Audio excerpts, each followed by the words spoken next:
सुनील जी नमस्कार, आपका स्वागत है।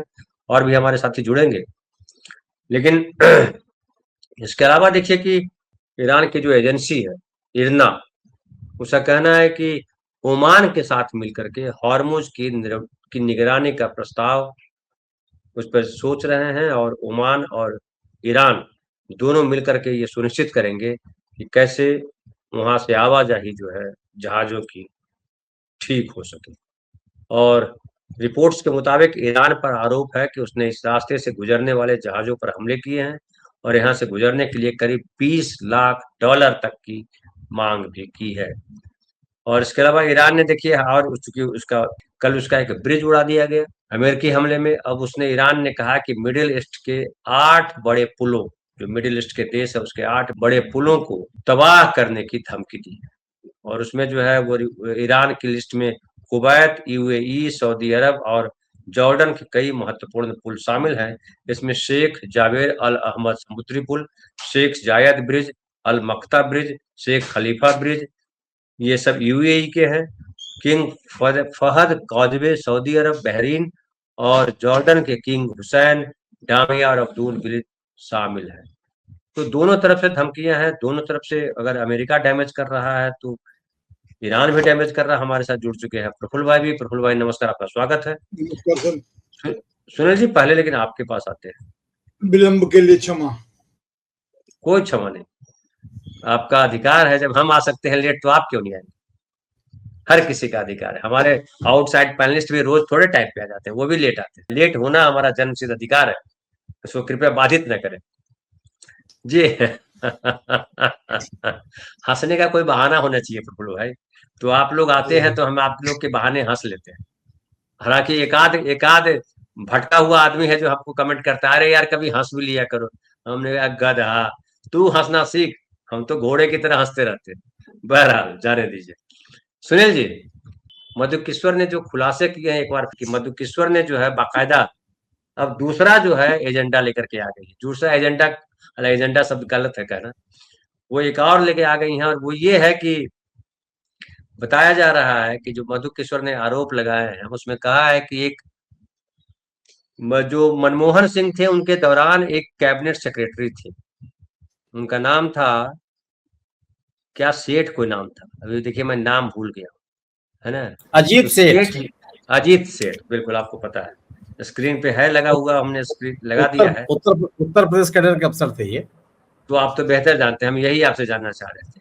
तो वो जो है उन्होंने कहा कि कह रही है कि एक फाइल दिखाया, शॉर्ट में बता रहे हैं कि एक फाइल दिखाया इन्होंने मोदी जी को, और जब मोदी जी ने फाइल देखी तो वो सन्न रह गए, उनका चेहरा पीला पड़ गया, और कहा कि आपके पास ये जानकारी कैसे? बोला हम होम जो पीएमओ है, पीएमओ की फाइलें हमारे पास आती हैं, और ये पीएमओ की फाइलें जो है वो मनमोहन सिंह के पास भी उनको पता है और सोनिया गांधी को भी पता है। और उसके बाद इनका आरोप है कि ये जो उन्होंने कहा है कि उसके बाद उनको फिर मोदी जी ने एक्सटेंशन दिया और अपना कैबिनेट सेक्रेटरी बनाया वहाँ, और इसके अलावा जून तक रहे वो, और फिर उसको दूसरे डिपार्टमेंट पे रिटायरमेंट के बाद Punjab public enterprises selection board का चेयरमैन नियुक्त कर दिया। और उसके बाद जो है ये इसलिए किया ताकि मोदी जी को, जो एक तरह से कहिए मोदी जी यहाँ भी कॉम्प्रोमाइज थे, ये कहने का मतलब ये हुआ इनका। जैसे राहुल गांधी कहते रहते कि एप्स्टीन वाले मुद्दे पे कॉम्प्रोमाइज है, वैसे ये बता रही है। और इन्होंने कहा, ये देखिए लिखा है कि this may well explain why despite all the sound और फ्यूरी 56 इंचिया महामानव did not dare take any action against Sonia ji, Robert Vadra, Chidambaram and others whom he accused of having foreign accounts abroad and much else।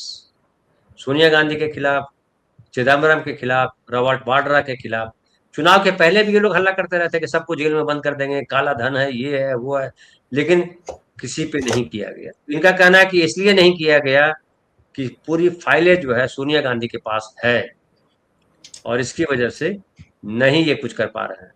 Sunil ji, अगर इस तरह के आरोप लगा रही है मधुकिश्वर, और इसके पहले सेक्स को लेकर के भी, लड़कियों को लेकर के भी आरोप लगा चुके हैं, हम उदाहरण ये देना चाह रहे हैं कि हमारे बिहार में अभी 3-4 दिन, 26 तारीख को ज्यादा दिन हो गए, पिछले सप्ताह जो है एक घटना हुई जिसमें हमारे बिहार शरीफ जो हेडक्वार्टर है, हमारा डिस्ट्रिक्ट हेडक्वार्टर, उसके बगल में एक कस्बा है, समझ ये उससे जुड़ा हुआ ही है बिहार शरीफ से, नूर सराय।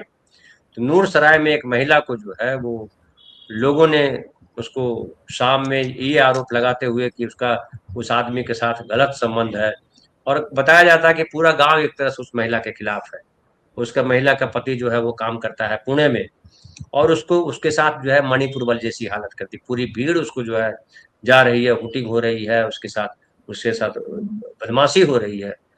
जो किया गया वो गलत, हालांकि पुलिस ने बड़ी भारी कार्रवाई की है। कहा जा रहा है उनके घरों में बुलडोजर भी चलेंगे, कई लोग अरेस्ट हुए हैं। 3 लोग बताए जाते हैं उसमें मेन एक्यूज्ड पे, और भी कई लोगों का नाम गया है। और एकदम सोसाइटी जो है बड़ा ये गलत काम कर रही थी, हालांकि किसी ने देखा नहीं, किसी ने नहीं देखा गलत काम करते हुए, कोई वीडियो नहीं है, कोई फोटो नहीं है, कुछ नहीं है। और गांव इस तरह से रिएक्ट किया और गांव ने किया। ये हमारे देश में ढेर सारे लोग हैं जो जब 14 फरवरी आता है तो 14 फरवरी को वैलेंटाइन डे पे डंडा लेकर के और लाठी लेकर के और क्या क्या लेकर के जो है पहुंच जाते हैं मॉरल पोलिसिंग करने के लिए, हिंदूवादी संगठन। पुलिस वाले भी, आपके उत्तर प्रदेश में तो कई घटनाएं हुई जब दरोगा या इंस्पेक्टर पार्क में पहुंच जाते हैं और जो है वो लड़कियों से लड़कों को, जो यूथ होते हैं, अगर बैठे नजर आते हैं तो उनको बेइज्जत करते हैं, उनको गालियां देते हैं और पैसे भी वसूलते हैं। कई जगह गुंडे पैसे वसूलते रोमियो हैं, गुंडे। Scott, Romeo Scott. अरे वो रोमियो स्कॉट नहीं है, वो जो है लूट स्कॉट है। रोमियो स्कॉट तो अलग होता है, वो सड़क पे चलता था, वो तो शुरू हुआ और बंद कर दिया चूंकि उसमें वही पकड़ लिए जाते जिन्होंने शुरू किया था, है ना। क्योंकि ढेर सारे रोमियो वहां लखनऊ में घूमते रहते हैं, खुद ही नेता रोमियो है। तो वो तो छोड़िए, रोमियो स्कॉट नहीं, तो वो तो बंद कर दिया, शुरू किया और बंद किया। असली है ये स्कॉट जो है वो वसूली स्कॉट है, कहीं भी जाकर के किसी को बेइज्जत करना है, और नैतिकता के ठेकेदार है। हमारे संघ भी जो है नैतिकता का पाठ पढ़ाता रहता है, आरएसएस के संघ के लोग। क्या है भारतीय संस्कृति, क्या है स्त्रियों की इज्जत, पता नहीं क्या क्या बकवास करते रहते हैं। लेकिन जब मोदी जी पर आरोप लगता है, खाली पहली बार आरोप नहीं लगाया है, मोदी जी पर आरोप लगातार बोलते रहते हैं। वो क्या नाम है उनका, सुब्रमण्यम स्वामी। सुब्रमण्यम स्वामी का भी एक है कि वो जो है जिसको मंत्री बनाया उसके साथ भी उसके संबंध थे, जिसको एमपी बनाया उसके साथ संबंध है, बाकायदा पॉडकास्ट में बोल रहे हैं सुब्रमण्यम स्वामी। वो दिल्ली में जो मंत्री बना हुआ है कपिल मिश्रा, उसने दिल्ली विधानसभा में क्या नहीं कहा। लेकिन सारे नैतिकता के ठेकेदार जो है, सारे महिला संगठन जो है, महिला, अब देखिए आप याद कीजिए किस तरह से बादशाह का एक गीत पे हंगामा मचाया हरियाणा में।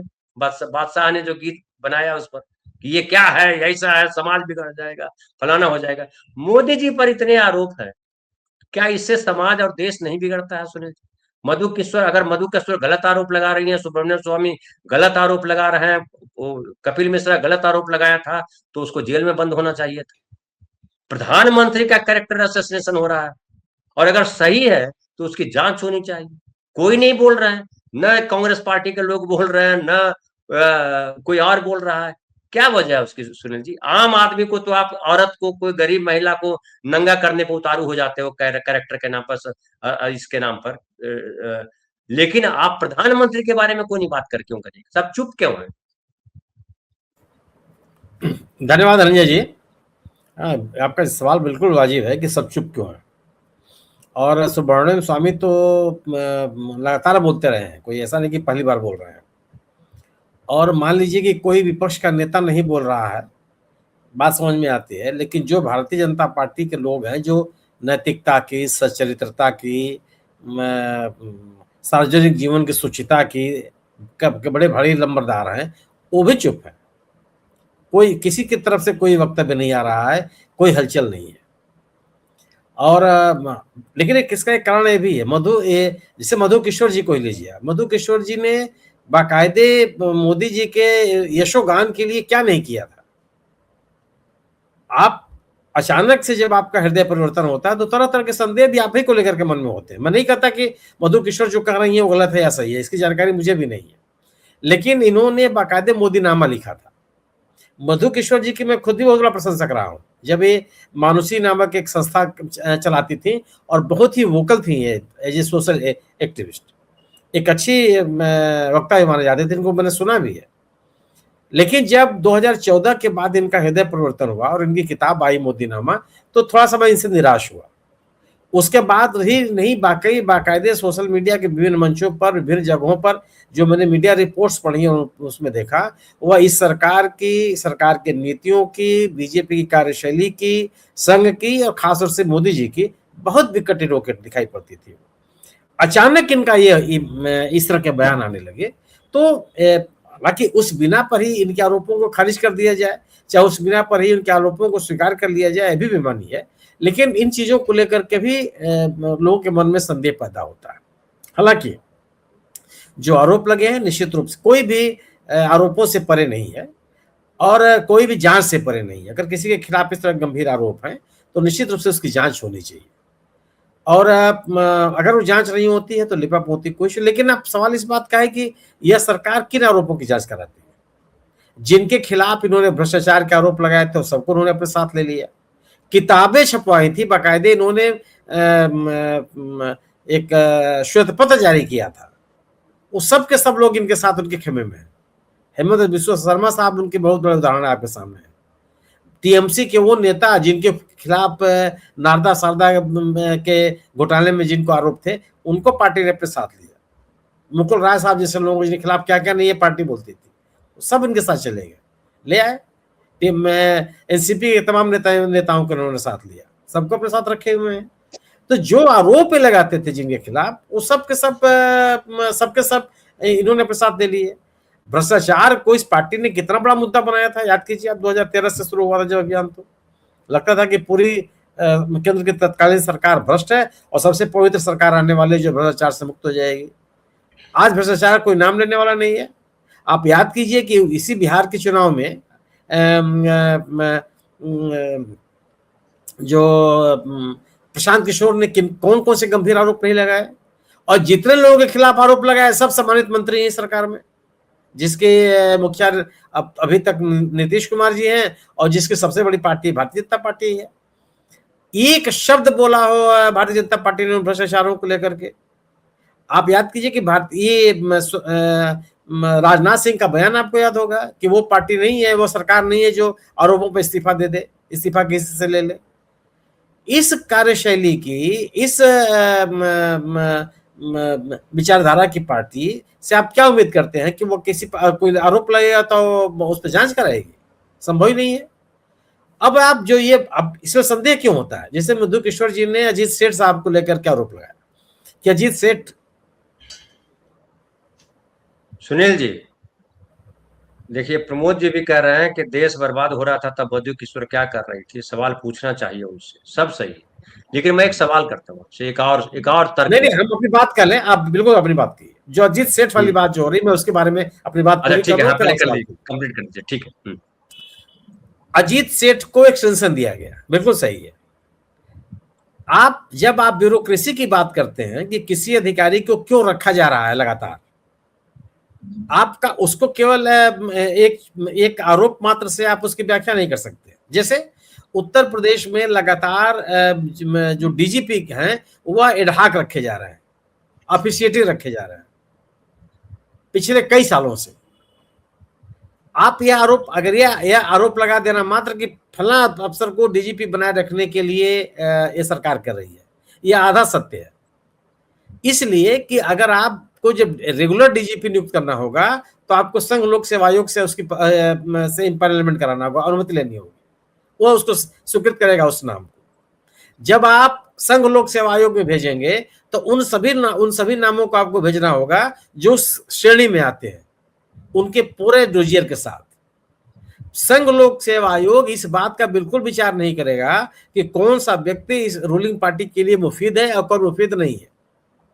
जब सरकार ऐसे किसी व्यक्ति को उस पद पर नहीं रखना चाहती है तो वो ऑफिशिएटिंग का रास्ता अख्तियार करती है, या जो उस पद पे व्यक्ति है उसको एक्सटेंशन दे देती है कि उसको आपने एक्सटेंशन दिया तो उस पद की पात्रता रखने वाले ऐसे लोग रेस से बाहर हो जाएंगे जो बड़े दावेदार हैं। अजीत सेठ साहब को जब एक्सटेंशन दिया गया तो आपको उस इतिहास में जाना होगा कि अगर वो रिटायर होने के बाद अगर कैबिनेट सेक्रेटरी जिन लोगों को बनाए, कैबिनेट सेक्रेटरी के पात्रता रखने वाले कौन कौन से अधिकारी थे, किनको वह जगह मिलती, और जिन जो पात्रता रखने वाले लोग थे वह इस सरकार के कितने मुफीद थे, आपको इस सवाल का जवाब मिल जाएगा निश्चित रूप। और अजीत सेठ को ही एक्सटेंशन नहीं मिला है, लगातार कई कैबिनेट सेक्रेटरीज को भारत सरकार ने एक्सटेंशन दिया। पीके सिन्हा साहब को एक्सटेंशन मिला, कई बार एक्सटेंशन उनको मिला, आपके सामने है। फिर जब पीके सिन्हा साहब रिटायर हुए, उनको सलाहकार के भारत सरकार में रख लिया गया।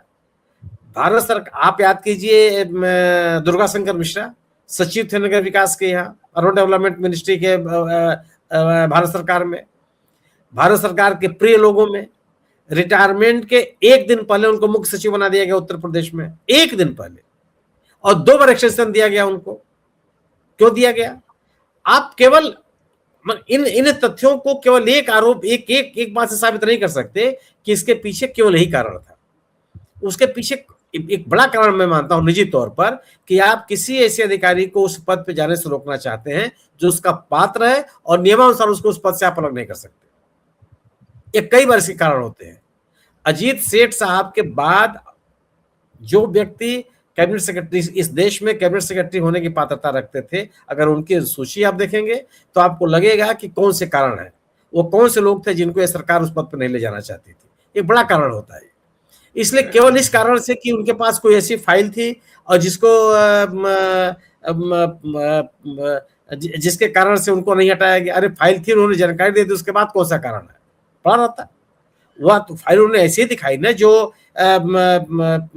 वर्तमान सरकार उसके खिलाफ कोई चीज रही होगी, उससे अजीत सेठ क्या मदद करा देते हो? वो तो इतना जानकारी दे कि इस तरह की पत्रावलियां इनके पास भी है। यह जानने में सरकार को कितना समय लगता है जो सत्ता में है।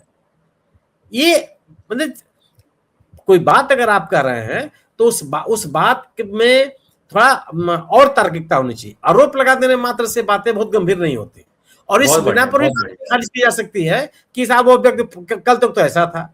ऐसा नहीं है। मैं तो मेरा अपना मानना है कि चोर को भी अपने घर में जब चोरी हो जाए तो उसको FIR दर्ज कराने का अधिकार मिलना चाहिए। इस बिना पर आप उसका आप नहीं खारिज कर सकते कि अरे साहब तो खुद विभिन्न गतिविधियों में शामिल था। तो मधु किशोर जी हो चाहे सुब्रमण्यम स्वामी जी, सुब्रमण्यम स्वामी जी का भी तो इतिहास यही है। किसके खिलाफ उन्होंने आरोप नहीं लगाया? किसके खिलाफ उन्होंने आरोप नहीं लगाया? जयललिता जी के खिलाफ कितने आरोप उन्होंने लगाए थे, कितने मामले उन्होंने अदालतों में ले गए। लेकिन जब उनको सत्ता का संरक्षण मिल जाता है तो वो शांत हो जाते हैं। वो जो व्हिसल ब्लोअर का उनका एक आक्रामकता होती है वह सिमट जाती है। ठीक है। इससे के साथ आप अपनी विश्वसनीयता खोते हैं। मैं बिल्कुल सुब्रमण्यम स्वामी जी चाहे मधु किशोर जी के द्वारा आरोप लगाए गए आरोपों को मैं खारिज नहीं कर रहा हूं, क्योंकि मेरे पास कोई तथ्यात्मक जानकारी नहीं है। मैं फिर कह रहा हूं कि उनकी जांच होनी चाहिए।